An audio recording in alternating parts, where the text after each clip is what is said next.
Hampir semua orang kalau ditanya di mana Baitullah, pasti jawabannya di Mekah.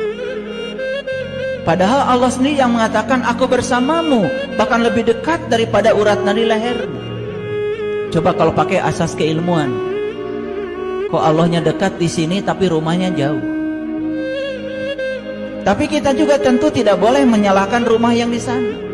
Karena itu diajarkan oleh para nabi, para rasul. Oleh itu maka ilmu itu ada dua, ada ilmu syariat, ada ilmu hakikat.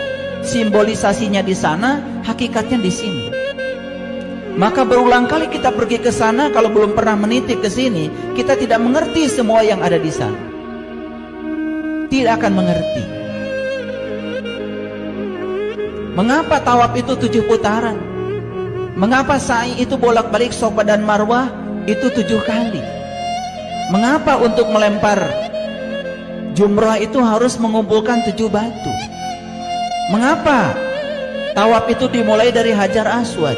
Apa sih Hajar Aswad itu hakikatnya? Mengapa kita harus lewat Multazam? Mengapa kita harus lewat pintu Ka'bah? Mengapa kita harus lewat Makom Ibrahim? Mengapa kita harus melewati Hijr Ismail? Mengapa kita harus melewati Rukun Yamani? Dan mengapa kita harus mengulangi lagi sampai 7 putaran? Mengapa tidak 8 putaran? Mengapa tidak 9 putaran? Itu semua simbolik. Itu semua simbolik.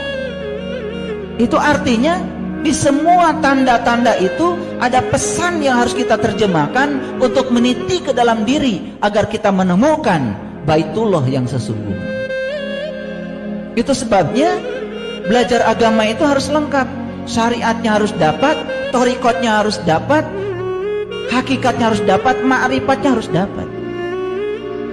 Syariat, thariqat, hakikat, ma'rifat itu bukan tingkatan ilmu, bukan.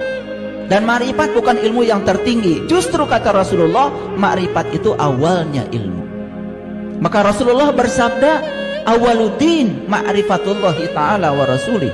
Awalnya agama justru mengenal Allah dan Rasul. Makanya para nabi, para rasul, sebelum mereka menyembah Tuhan mereka mencari dulu Tuhannya. Setelah ketemu, baru mereka menyembahnya. Itu yang dicontohkan oleh mereka, yang tidak diikuti oleh kita semua.